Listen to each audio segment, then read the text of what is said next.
ഈശംശയിൽ ഏറ്റവും പ്രിയപ്പെട്ട സഹോദരങ്ങളെ,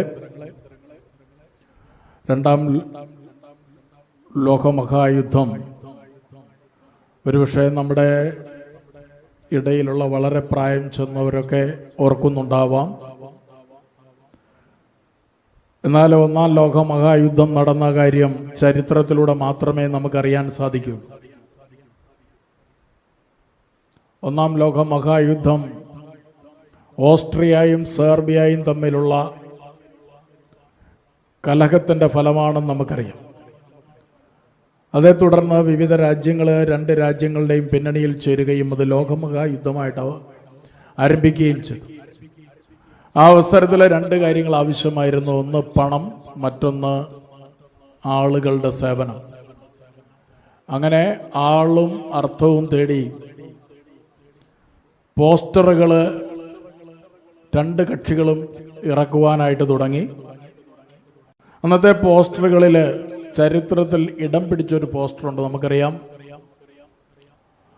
ഏകദേശം 110 വർഷങ്ങൾക്ക് മുമ്പ് അന്നത്തെ പ്രിന്റിംഗ് ഒക്കെ വളരെ പ്രിമിറ്റീവ് എന്ന് പറയാവുന്ന ഒരു കാലഘട്ടത്തിലുണ്ടായ ഒരു പോസ്റ്റർ ചരിത്രത്തിൻ്റെ ഭാഗമാകണമെങ്കിൽ അതിന് പ്രത്യേകതയുണ്ട്. ആ പോസ്റ്ററിൻ്റെ പേര് ദ കിച്ചണേഴ്സ് റിക്രൂട്ടിംഗ് പോസ്റ്റർ എന്ന. നല്ല രീതിയിൽ യൂണിഫോം ധരിച്ച പ്രൗഢഗംഭീരമായ രൂപഭാവങ്ങളോടെ ഒരു മിലിറ്ററി ജനറൽ കൈവിരൽ ചൂണ്ടി യുവർ കൺട്രി നീഡ്സ് യു എന്ന് പറയുന്ന ഒരു പോസ്റ്ററാണ്. നിങ്ങളുടെ രാജ്യത്തിന് നിങ്ങളെ ആവശ്യമുണ്ട്. ആ പോസ്റ്റർ ശ്രദ്ധേയമാകാൻ കാരണം ഈ മിലിറ്ററി ജനറൽ ഈ കൈ ചൂണ്ടി യുവർ കൺട്രി നീഡ്സ് യു എന്നുള്ള ക്യാപ്ഷൻ പറയുന്ന രീതിയിൽ അവതരിപ്പിച്ചപ്പോൾ അതിലെ കടന്നു പോകുന്ന ഓരോരുത്തർക്കും ഈ വിളി തനിക്ക് നേരെയാണ് എന്ന് തോന്നുന്ന രീതിയിലായിരുന്നു പോസ്റ്റർ ഡിസൈൻ ചെയ്തത്. അതുകൊണ്ട് തന്നെ ഒത്തിരി പേര് മിലിറ്ററിയിൽ യുദ്ധത്തിനു വേണ്ടി ചേരുവാനായിട്ട് തയ്യാറായി. ഇത് ഒരു പോസ്റ്ററിന്റെ കാര്യമാണ്. നമുക്കറിയാം, ഏകദേശം 2000 വർഷങ്ങൾക്ക് അപ്പുറത്ത് ഈശോ തന്റെ ശിഷ്യന്മാരെ വിളിച്ചു. അവരിൽ പലരും മുക്കുവരായിരുന്നു. ഈശോരെ വിളിച്ചിട്ട് പറഞ്ഞു, ഞാൻ നിങ്ങളെ മനുഷ്യരെ പിടിക്കുന്നവരാക്കാം. അങ്ങനെ മനുഷ്യരെ പിടിക്കുന്നവരാക്കാം എന്ന് പറഞ്ഞവരിൽ സഹോദരന്മാരുണ്ടായിരുന്നു. പത്രോസും അന്ത്രയോസും ഉണ്ടായിരുന്നു, യാക്കോബും യോഹന്നാനും ഉണ്ടായിരുന്നു. നമ്മൾ സബദീ പുത്രന്മാരെന്നൊക്കെ യാക്കോബിനെയും യോഹന്നാനെയും വിളിക്കുന്നുണ്ട്. വിശുദ്ധ യോഹന്നാൻ സ്ലീഹായുടെ നാമത്തിൽ സ്ഥാപിക്കപ്പെട്ട നമ്മുടെ ദേവാലയത്തിൽ 27-ാം തീയതിയിലെ വിശുദ്ധ യോഹന്നാൻ സ്ലീഹായുടെ തിരുനാൾ ഭക്തിപൂർവ്വം ആഘോഷിക്കുന്നതിന് മുന്നോടിയായിട്ടാണ് നമ്മളിന്ന് നൊവേന ആരംഭിക്കുക. ഈ അവസരത്തിൽ നിങ്ങൾക്ക് ഏവർക്കും പ്രത്യേകമായിട്ടുള്ള തിരുനാൾ മംഗളങ്ങൾ നേരുന്നു. അതുപോലെ പ്രത്യേകിച്ച് അനുമോദനം അറിയിക്കുന്നു. നിങ്ങളുടെ പ്രിയപ്പെട്ട വികാരിച്ചനും മുണ്ടക്കലച്ഛന് വളരെ അത്യുദ്ധാനം ചെയ്യുന്ന വൈദികനാണ്. വളരെ വിദ്യാസമ്പന്നനായിട്ടുള്ള വ്യക്തിയാണ്. അദ്ദേഹം പരിശ്രമിച്ചതിൻ്റെ, അല്ലെങ്കിൽ നിങ്ങൾ അദ്ദേഹത്തോട് ചേർന്ന് പരിശ്രമിച്ചതിൻ്റെ ഫലമാണ് നമ്മൾ മനോഹരമായ ആനവാതിൽ, സൈഡ് വാതിലുകളുമൊക്കെ ഡിസൈൻ ചെയ്ത് നിങ്ങൾ ഏതാനും കുടുംബക്കാർ അതിനോട് വളരെ താല്പര്യപൂർവ്വം യോജിച്ചു. അതുപോലെ സിമിത്തേരി എക്സ്റ്റൻഷൻ നടത്തി. നമ്മളതിൻ്റെ എല്ലാം വെഞ്ചരിപ്പ് ഇപ്പോൾ നിർവഹിക്കുകയായിരുന്നു. പ്രത്യേകമായിട്ട് അതിൽ സഹകരിച്ച എല്ലാവരെയും, നേതൃത്വം കൊടുത്ത കൈക്കാരന്മാരെയും, സർവോപരി പ്രിയപ്പെട്ട മുണ്ടക്കലച്ഛനെ ഞാൻ സ്നേഹപൂർവ്വം രൂപതയുടെ പേരിൽ, പ്രത്യേകിച്ച് നമ്മുടെ രൂപതാധ്യക്ഷൻ അഭിനന്ദ കല്ലറിങ്ങാട്ട് പിതാവിൻ്റെ പേരിൽ നന്ദിയും അഭിനന്ദനവും അറിയിക്കുകയാണ്. ഒപ്പം നിങ്ങൾക്ക് ഏവർക്കും തിരുനാളിൻ്റെതായിട്ടുള്ള മംഗളങ്ങൾ, ക്രിസ്മസിൻ്റെ മംഗളങ്ങൾ, പുതുവത്സര മംഗളങ്ങൾ സ്നേഹപൂർവ്വം അറിയിക്കുക. ഈശോയുടെ ശിഷ്യന്മാരിൽ പലതുകൊണ്ടും പ്രത്യേകതയുള്ള ആളാണ് വിശുദ്ധ യോഹന്നാൻ. നിങ്ങൾക്ക് യോഹന്നാൻ സ്ലീഹായെ എന്നേക്കാൾ കൂടുതൽ തീർച്ചയായിട്ടും പരിചയമുണ്ട്. ഇടവക മധ്യസ്ഥൻ എന്ന നിലയിൽ തിരുനാളുകൾ ആഘോഷിക്കുകയും പുണ്യവാനോട് മാധ്യസ്ഥം തേടുകയും ചെയ്യുന്ന ആളുകളാണ് നമ്മൾ. വിശുദ്ധ യോഹന്നാൻ ഒരു അപ്പസ്തോലനാണ്, വിശുദ്ധനാണ്, സുവിശേഷകനാണ്. അങ്ങനെ വിവിധ തരങ്ങളിൽ സഭയുടെ ഏറ്റവും പ്രധാനപ്പെട്ട സ്ഥാനത്ത് നിൽക്കുന്നയാളാണ്. യോഹന്നാൻ സ്ലീഹയുടെ പ്രത്യേകത നമുക്കറിയാം. ഏറ്റവും ചെറുപ്പക്കാരനായിരുന്നു, അതുപോലെ ഏറ്റവും വൃദ്ധനായ അപ്പസ്തോലനുമാണ്. കർത്താവ് വിളിച്ച 12 പേരിൽ ഏറ്റവും പ്രായം കുറഞ്ഞ ആളായിരുന്നു. അതുകൊണ്ട് തന്നെ 12 അപ്പസ്തോലന്മാരുടെ ചിത്രത്തിൽ പലപ്പോഴും ചിത്രകാരന്മാർ യോഹന്നാനെ ഏകദേശം ഒരു കുട്ടിയുടെ ഒരു ബാല്യദശ പിന്നിടാത്ത ഒരാളുടെ മുഖഭാവത്തോടു കൂടിയാണ് വരയ്ക്കുക. പക്ഷെ രക്തസാക്ഷിയാകാത്ത ഏക അപ്പസ്തോലനും വിശുദ്ധ യോഹന്നാനാണ്. രക്തസാക്ഷിയാകാത്തത് ഒളിച്ചോടിയിട്ടല്ല, നമുക്കറിയാം. ഈശോയുടെ രക്ഷാകര സംഭവങ്ങളുടെയൊക്കെ നിർണായകമായ ഘട്ടത്തിൽ യോഹന്നാൻ അവിടെയുണ്ട്. എല്ലാവരും ഇട്ടോടിയ അവസരത്തിലും കുരിശിന്റെ ചുവട്ടിലും യോഹന്നാനുണ്ട് പരിശുദ്ധ അമ്മയോടൊപ്പം. യോഹന്നാന് ഈശോ തന്റെ നിർണായകമായ അവസരങ്ങളിലൊക്കെ പത്രോസിനോടും യാക്കോബിനോടും യോഹന്നാനോടും കൂടെ എന്ന് നമ്മൾ പറയുന്ന അവസരമുണ്ട്. പല അത്ഭുതങ്ങൾ പ്രവർത്തിക്കുമ്പോൾ, താബോറിൽ രൂപാന്തരപ്പെടുമ്പോൾ, ഗെത്സമനിയിൽ പ്രാർത്ഥിക്കാൻ പോകുമ്പോഴൊക്കെ ഈ 3 പേരുണ്ട്. പിന്നെ ഈ 3 പേര് 2 പേരായിട്ട് കുറയുന്ന ഒരവസരം, ഈശോ ഉത്ഥിതനായി എന്ന് പറയുന്ന വാർത്തയ്ക്ക് സാക്ഷ്യം വഹിക്കാൻ ഓടിയപ്പോൾ ഈ 2 പേർ ഒരാളായിട്ട് കുറയുന്നത് അതിനു മുമ്പാണ്. അതായത് കുരിശിൻ ചുവട്ടിലാണ്. ആരൊക്കെ നിന്നെ പരിത്യജിച്ചാലും നിന്നെ തള്ളിപ്പറഞ്ഞാലും ഞാൻ നിന്റെ കൂടെ ഉണ്ടായിരിക്കുമെന്ന് നമ്മുടെ പിള്ളേരുടെ ഭാഷയിൽ പറഞ്ഞാൽ തള്ളിയ പത്രോസിനെ ഒന്നും പിന്നെ കാണാനില്ല. ആ അവസരങ്ങളിലും വിശുദ്ധ യോഹന്നാൻ കർത്താവിനോടൊപ്പമുണ്ട്. ഗെത്സമനിയിലെ പ്രാർത്ഥനയുടെ അവസരത്തിൽ ഗാഗുൽത്തായിലേക്കുള്ള യാത്രയിൽ അന്തിമമായിട്ട് ഈ ലോകത്തോട് വിട പറയുന്ന അവസരത്തിലുമൊക്കെ ഉണ്ട്. യോഹന്നാൻ തന്നെ വിശേഷിപ്പിക്കുന്നത് ഈശോ സ്നേഹിച്ച ശിഷ്യനാണ്. വലിയ അനുഗ്രഹമാണ്. നമുക്ക് ദൈവത്തോട് സ്നേഹമുണ്ടെന്ന് പറഞ്ഞാൽ പോരാ, ദൈവത്തിന് നമ്മളോട് സ്നേഹം തോന്നുന്ന രീതിയിലുള്ള ജീവിതം നയിക്കുവാനുള്ള വിളിയാണ് ക്രൈസ്തവ ജീവിതം.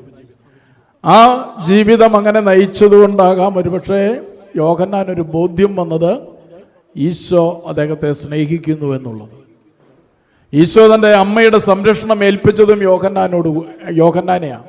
ഇതാ നിന്റെ അമ്മ എന്ന് പറഞ്ഞതുകൊണ്ട്.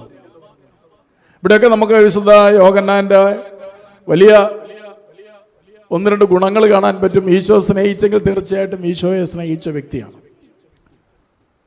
ഈശോയെ ഇഷ്ടപ്പെട്ട വ്യക്തിയല്ല, ഈശോയെ സ്നേഹിച്ച വ്യക്തിയാണ്. സ്നേഹത്തിൻ്റെ അടയാളം നമുക്കറിയാം. ഹൃദയം ഹൃദയത്തോടും മനസ്സ് മനസ്സിനോടും ചേർത്ത് വയ്ക്കുമ്പോഴാണ് അത് സ്നേഹമാകുന്നത്. ഇഷ്ടം നമുക്ക് ആരോടും തോന്നാം. നമുക്ക് വഴിയെ പോകുമ്പോൾ എന്തിനോടെങ്കിലും ഇഷ്ടം തോന്നാം, ആരോടെങ്കിലും ഇഷ്ടം തോന്നാം. അത് താൽക്കാലികമാണ്. സ്നേഹം എന്ന് പറയുന്നത് അവരൻ്റെ നന്മയ്ക്ക് വേണ്ടി നമ്മളുടെ ഹൃദയം അവർക്ക് കൊടുക്കുന്ന അവസ്ഥയാണ്. അത് മാതാപിതാക്കന്മാർക്കാകാം, സഹോദരങ്ങൾക്കാകാം, നമ്മുടെ ഇടവക ജനത്തിനാകാം, അല്ലെങ്കിൽ നമ്മൾക്ക് ജീവിത പങ്കാളിക്കാകാം, അതൊക്കെയാകാം.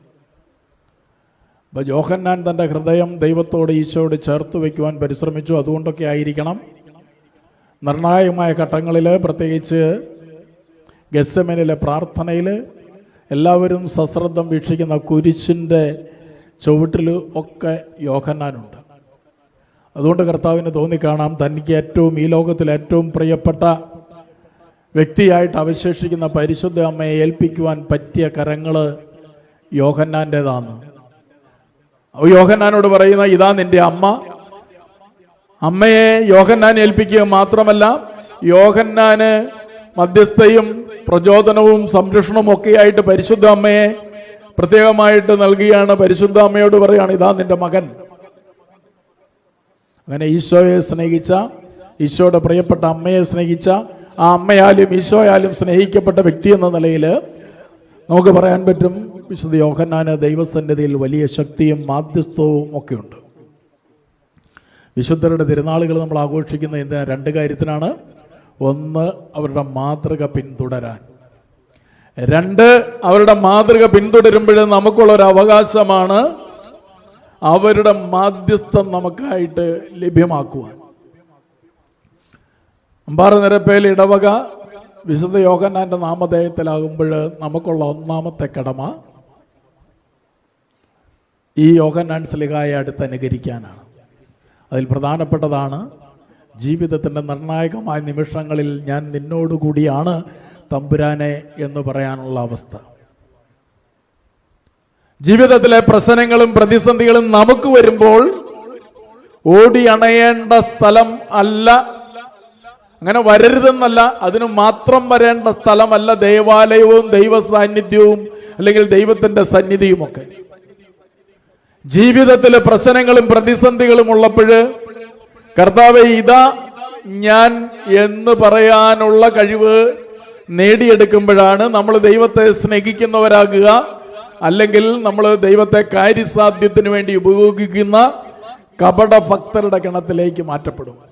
അപ്പോൾ ഒന്ന് നമ്മൾ ആലോചിക്കേണ്ടത്, നമ്മൾ ഈ വിശുദ്ധ യോഹന്നാൻ ശ്ലീഹായെ പോലെ ദൈവത്തോട് ചേർന്ന് നിൽക്കുന്നവരാണോ? ജീവിതത്തിൻ്റെ പ്രതിസന്ധികളിൽ മാത്രമല്ല, ദൈവം നൽകുന്ന അനുഗ്രഹങ്ങളുടെ അവസരത്തിൽ കണ്ണ് മഞ്ഞളിക്കുന്നവരാണോ എന്ന് നോക്കണം.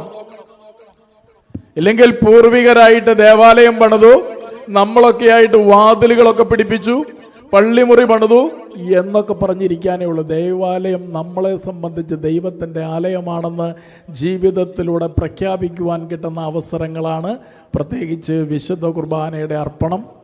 ഞായറാഴ്ച പ്രത്യേകിച്ച് കുടുംബം നമ്മൾ ഇട ദിവസങ്ങളിലൊക്കെ ചിലപ്പോൾ പല പള്ളികളിൽ പോകാം, പക്ഷെ ഞായറാഴ്ചകൾ നമ്മുടെ ഇടവക ദേവാലയത്തിലായിരിക്കുക, കർത്താവിൻ്റെ ദിവസം ഇവിടെ ആയിരിക്കുക എന്നുള്ള ഒരു വിളി, ദൈവത്തിൻ്റെ ദിവസം,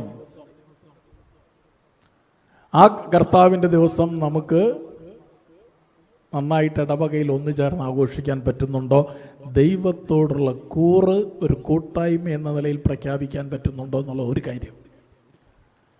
രണ്ടാമത്തെ കാര്യമാണ്, നമ്മളുടെ ജീവിതം ദൈവവുമായിട്ട് നല്ല ബന്ധത്തിലാണ് എങ്കിൽ ഈ വിശുദ്ധനെ മാതൃകയാക്കി നമ്മൾ കർത്താവിനോട് ചേർന്ന് നിൽക്കുകയാണെങ്കിൽ ആ വിശുദ്ധന്റെ മാധ്യസ്ഥം നമുക്ക് തീർച്ചയായിട്ടും ശക്തമായി അപേക്ഷിക്കാം.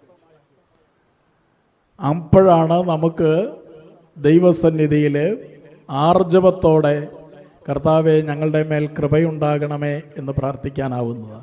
നമ്മൾ ഈ തിരുനാളിൻ്റെ ഒരുക്കമായിട്ടുള്ള നൊവേനയൊക്കെ ആരംഭിക്കുമ്പോൾ നമ്മുടെ മനസ്സിൽ ഈ രണ്ട് ചിന്തകളുണ്ടാകട്ടെ. വിശുദ്ധ യോഹന്നാനെ പോലെ ദൈവത്തെ സ്നേഹിക്കുന്ന മനുഷ്യരാകാൻ, ജീവിതത്തിൻ്റെ പ്രതിസന്ധികളിലും വേദനകളിലും മാത്രമല്ല നന്മ നമുക്ക് ലഭിക്കുമ്പോൾ ദൈവത്തെ മറന്ന് പുറംതിരിഞ്ഞു പോകാതിരിക്കുവാൻ, ആരോഗ്യമുള്ളപ്പോൾ ദൈവത്തെ നമുക്ക് വിളിച്ചപേക്ഷിക്കാൻ സാധിക്കുമെങ്കിൽ അത് നല്ല ഒരടയാളമാണ്. നമ്മുടെ ദൈവത്തോട് നമ്മൾ ചേർന്ന് നിൽക്കുന്നത് വിശുദ്ധ കുർബാന. രണ്ടാമത്തെ ഒന്നാണ് നമ്മുടെ കുടുംബ പ്രാർത്ഥന. അതൊക്കെ നമുക്ക് ഉണ്ടോ ഇല്ലെങ്കിൽ തിരിച്ചു പിടിക്കേണ്ട അവസരമാണ് തിരുനാളുകൾ. രണ്ടാമത്തെ കാര്യം, നമുക്ക് ഈ വിശുദ്ധൻ ശക്തനാണ്, അപ്പസ്തോലനാണ്, സുവിശേഷകനാണ്, വിശുദ്ധനാണ്. സുവിശേഷത്തിലേക്കൊക്കെ കടന്നു എന്നാൽ വലിയ ദൈവീക ചിന്തകള്, ദൈവശാസ്ത്രം മുഴുവൻ ഒഴുകുന്ന സുവിശേഷമാണ് വിശുദ്ധ യോഹന്നാൻ്റെത്.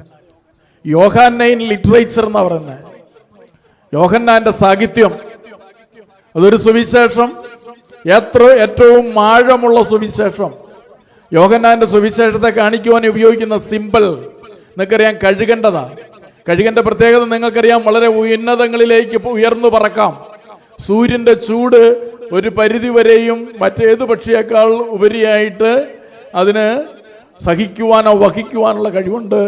അതോടൊപ്പം തന്നെ ഏറ്റവും ഉയരത്തിൽ പറക്കുമ്പോഴും ഏറ്റവും ആഴത്തിൽ കണ്ണുകൾ ചെന്നെത്തുന്ന പക്ഷിയാണ്. ദൈവത്തിൻ്റെ ദർശനങ്ങൾ ഏറ്റവും കൂടുതലായിട്ട് കണ്ടെത്താൻ പറ്റുന്ന ഒരു സുവിശേഷം. അതിലേക്കൊന്നും ഞാൻ കിടക്കുന്നില്ല. 3 ലേഖനങ്ങള്, അതുപോലെ തന്നെ വെളിപാട് പുസ്തകം, ഈ 5 ചേരുന്നതാണ് യോഹന്നാൻ ലിറ്ററേച്ചർ. അതിലുപരി ഈ പറഞ്ഞ ജീവിതം, ദൈവത്തെ സ്നേഹിച്ച ജീവിതം, തിരിച്ച് ദൈവം സ്നേഹിച്ച ജീവിതം,